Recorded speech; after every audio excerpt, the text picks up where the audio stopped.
pemirsa, berjumpa lagi dengan saya, Nabilah Intan, dalam acara Liputan Sari seputar anak Unsri yang akan mengabarkan berita-berita terkini seputar Universitas Sriwijaya yang akan kami rangkum dalam berita hari ini.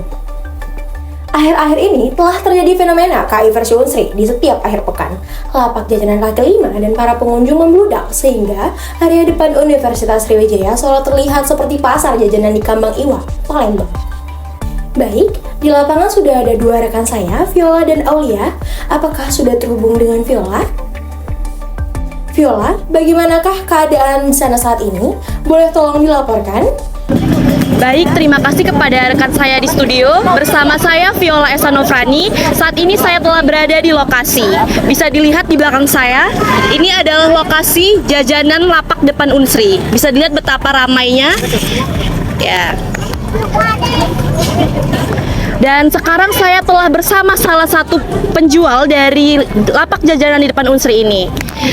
Mari kita wawancarai. Halo Kak, boleh minta waktunya sebentar? Boleh Kak. Dengan kakak siapa?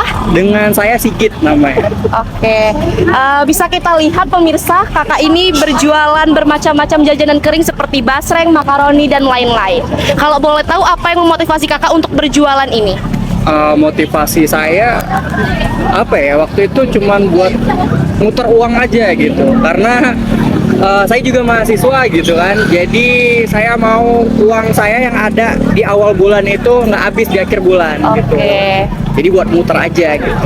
Oke, kalau boleh tahu kakak dapat informasi lapak jualan jajanan ini dari mana ya? Saya dapat dari online, dari teman saya gitu. Teman saya ada yang suka nyemil ini waktu itu. Terus saya ngeliat, wah bisa juga nih dibuka di sini gitu. Akhirnya ya udah saya buka aja gitu. Oke, apakah kakak juga mendagangkan dagangan kakak ini secara online? Iya, saya dagangin secara online juga gitu. Oke, kalau boleh tahu di platform mana aja kak? Belum gede sih saya melakukan penjualan secara online ya. Saya belum nyampe di Shopee atau gimana gitu. Tapi udah masuk ke WhatsApp, Instagram, dan itu aja sih baru sebenarnya. Oke, dan kalau boleh tahu bagaimana ya, seperti yang kita lihat dan kita ketahui bahwa di sini tuh sangat ramai dan dari bermacam-macam pedagang. Lalu bagaimana strategi kakak mengatur agar tidak terjadinya perebutan area jualan dengan pedagang yang lain? Oh, kalau strategi perebutan lahan gini, saya pernah tuh suatu hari, saya kan udah ada lapak di sini nih, gitu kan. Nah, waktu itu ternyata pas saya mau ke sini udah ada yang nempatin. Nah, jadi strateginya karena ini nggak sewa lapak, jadi kayak ya udah gratis aja gitu kan. Jadi siapa cepet dia dapat. Nah, strateginya ya udah saya cepet aja ke sini gitu. Jangan sampai didahuluin orang gitu. Oke, kalau boleh tahu target pasar dari jualan kakak ini siapa ya? Mahasiswa spesifiknya lebih ke cewek-cewek, lebih ke wanita gitu, karena wanita itu nggak tahu ya, kayaknya lebih suka nyemil-nyemil gini daripada laki-laki. Kalau laki mah ya suka juga, tapi nggak spesifik suka makanan nyemil gini gitu. Oke, terakhir nih kak, bagaimana, apakah kakak ada rencana untuk mengembangkan usaha kakak ini ke depannya? Iya ada. Saya nggak tahu, ini pertanyaannya nggak ada di setting gitu ya. Cuman emang beneran saya ada niat buat memperbesar gitu. Rencana saya mau nambah 10 varian lagi. Setelah saya sekarang udah punya 11 gitu kan. Jadi baru rencana sih akan ada 10 varian lagi. Jadi ada 20 nanti cemilan yang akan saya jual gitu. Oke pemirsa, segitu informasi dari narasumber kita pada hari ini. Terima kasih ya kak sudah bersedia diwawancarai. Iya, sama-sama. Ya, saya kembalikan kepada rekan saya di studio. Bergerak ke rekan saya selanjutnya, Aulia. Apakah sudah bersama dengan Aulia? Terima kasih untuk rekan saya di studio. Bersama saya Aulia. Di sini saya sudah berada di lokasi. Saya akan mencoba untuk mewawancarai salah satu pembeli. Baik Mbak, bisa dikasih tahu dulu namanya siapa? Oh, nama saya Dina.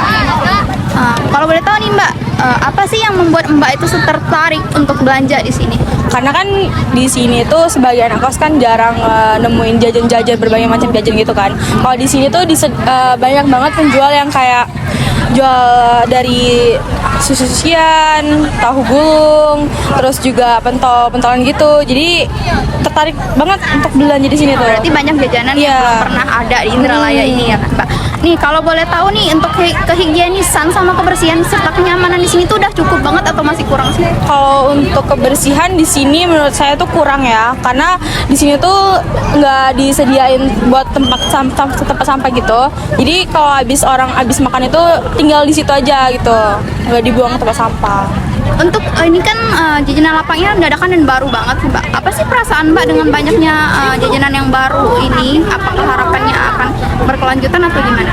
Harapannya berkelanjutan ya, karena kayak adanya ini tuh kayak pertama-tama tuh kayak seneng banget gitu, karena banyak makanan gitu kan, terus harganya tuh ya lumayan terjangkau gitu.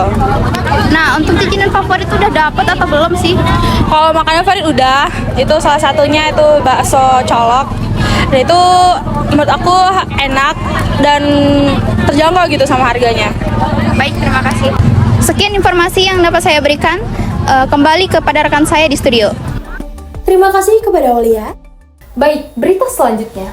Permasalahan sampah masih menjadi salah satu persoalan yang sulit untuk diselesaikan.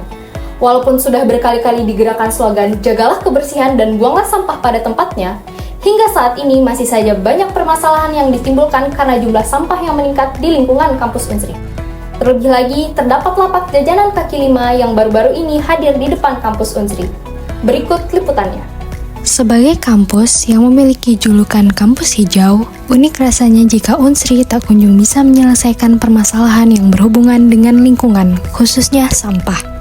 Walaupun sudah berkali-kali digerakkan slogan "Jagalah kebersihan dan buanglah sampah pada tempatnya", hingga saat ini masih saja banyak permasalahan yang ditimbulkan karena jumlah sampah yang meningkat di lingkungan kampus Unsri. Dapat terwujudnya kebersihan lingkungan kampus, juga perlu adanya andil dari pihak kampus untuk membuat kebijakan mengenai penanganan sampah. Misalnya pada kampus Indralaya yang dipenuhi dengan tanaman hijau yang menyejukkan udara kampus. Namun, hijau dan sejuknya udara di Unsri nampaknya belum diimbangi dengan ketersediaan kotak sampah yang memadai, terbukti dengan sedikitnya kotak sampah yang dapat ditemui.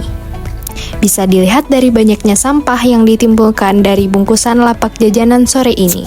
Permasalahan sampah sudah seharusnya menjadi tanggung jawab bersama, tidak hanya dari pihak kampus sebagai pembuat wewenang dan kebijakan, tetapi juga seluruh warga kampus. Adanya permasalahan sampah di Unsri sangat berhubungan erat oleh kesadaran sosial warga kampus dalam menjalankan aktivitas sehari-hari yang sudah menjadi kewajibannya untuk tetap menjaga kebersihan dimanapun berada. Sekian berita hari ini, saya dan kru yang bertugas pamit undur diri. Terima kasih dan sampai jumpa.